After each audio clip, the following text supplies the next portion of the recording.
గుంటూరు జిల్లా టీడీపీ కార్యాలయంలో ఘనంగా తెలుగుదేశం పార్టీ 44వ ఆవిర్భావ దినోత్సవ వేడుకలు నిర్వహించారు. ఈ వేడుకలో ఎమ్మెల్యే గల్లా మాధవి పాల్గొన్నారు. ఈ సందర్భంగా ఎన్టీఆర్ స్థాపించిన పార్టీలో పనిచేయడం సంతోషంగా ఉందని ఆమె అన్నారు. ఎన్టీఆర్ సంకల్పాన్ని ముందుకు తీసుకెళ్తూ నిరంతరం ప్రజా సంక్షేమం కోసం సీఎం చంద్రబాబు కృషి చేస్తున్నారని ఆమె కొనియాడారు.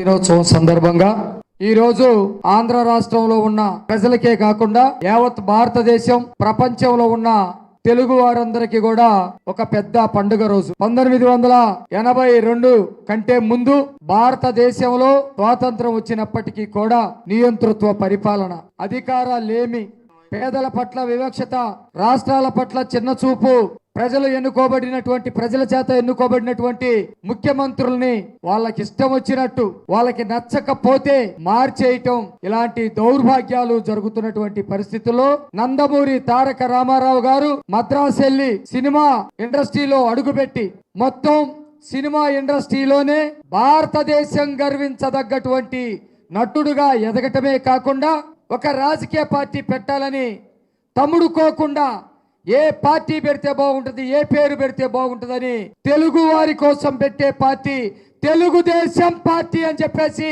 నామకరణ చేసినటువంటి రోజు.